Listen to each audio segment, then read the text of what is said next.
I started to pay very careful attention to what I was saying. I don't know if that happened voluntarily or involuntarily, but I could feel a sort of split developing in my psyche. And the split, and I've actually had students tell me the same thing that has happened to them after they've listened to some of the material that I've been describing to all of you. But I split into two, let's say. And one part was the, let's say, the old me that was talking a lot and that liked to argue and that liked ideas. And there was another part that was watching that part, like just with its eyes open and neutrally judging. And the part that was neutrally judging was watching the part that was talking and going, that isn't your idea. You don't really believe that. You don't really know what you're talking about. That isn't true. And I thought, that's really interesting. So now and that was happening to like 95% of what I was saying.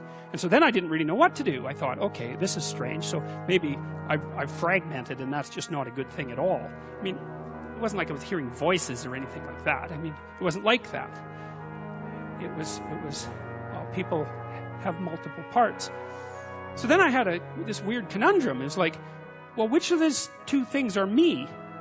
Is it the part that's listening and saying, no, that's rubbish, that's a lie, you're doing that to impress people, you're just trying to win the argument, you know. Was that me, or was the part that was going about my normal verbal business me? And I didn't know, but I decided I would go with the critic. And then what I tried to do, what I learned to do, I think, was to stop saying things that made me weak.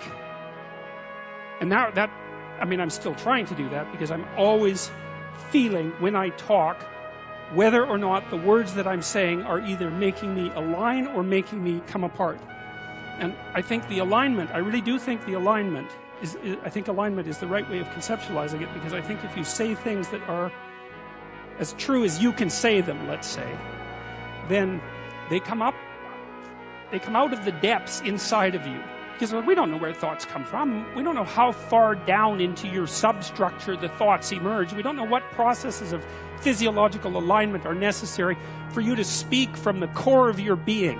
We don't understand any of that. We don't even conceptualize that, but I believe that you can feel that. And I learned some of that from reading Carl Rogers, by the way, who's a great clinician, because he talked about mental health in part as a coherence between the spiritual or the abstract and the physical, that the two things were aligned.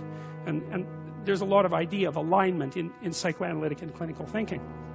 But anyways, I decided that I would start practicing not saying things that would make me weak. And what happened was that I had to stop saying almost everything that I was saying.